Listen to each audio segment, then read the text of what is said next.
புதுச்சேரி வழக்கறிஞர் சங்கங்களின் கூட்டமைப்பின் சார்பில் 1000க்கும் மேலான வழக்கறிஞர்கள் இன்றைக்கு தலைநகர் புதுதில்லியில் மாபெரும் ஆர்ப்பாட்டத்தை நடத்தியுள்ளனர். திராவிட முன்னேற்றக் கழகம், விடுதலை சிறுத்தைகள் கட்சி, காங்கிரஸ் பேரியக்கம், இந்திய யூனியன் முஸ்லீம் லீக், திரிணாமுல் காங்கிரஸ் உள்ளிட்ட பல கட்சிகளின் சார்பில் நாடாளுமன்ற உறுப்பினர்கள் பங்கேற்று இந்த போராட்டத்திற்கு ஆதரவை நல்கியிருக்கிறோம்.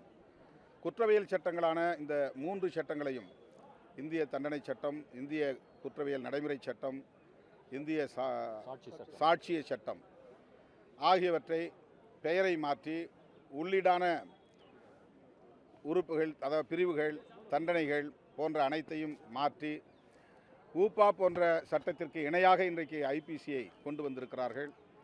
இது தான் தோன்றித்தனமான ஒரு நிலைப்பாடு. எதிர்க்கட்சி உறுப்பினர்கள் அனைவரையும் சஸ்பெண்ட் செய்துவிட்டு இந்த சட்டத்தை கடந்த டிசம்பரிலே நிறைவேற்றியது பாஜக அரசு.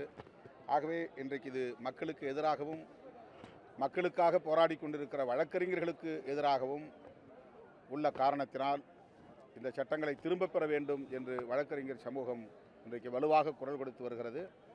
இன்றைக்கு தமிழ்நாட்டிலிருந்து இந்த குரல் ஒலிக்கிறது என்றாலும் கூட அகில இந்திய அளவில் இந்த போராட்டம் பரவும்.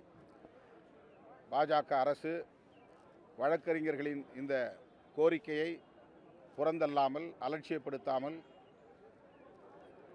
பரிசீலிக்க வேண்டும், சட்டங்களை திரும்பப் பெற வேண்டும் என்று வலியுறுத்துகிறோம். நாடாளுமன்றத்தில் இது குறித்து வலியுறுத்தப்படுமா? ஏன்னா நாடாளுமன்றத்தில் எதிர்க்கட்சிகள் இல்லாத போது தான் பெரும்பான்மை அடிப்படையில் இதை பண்ணியிருக்காங்க.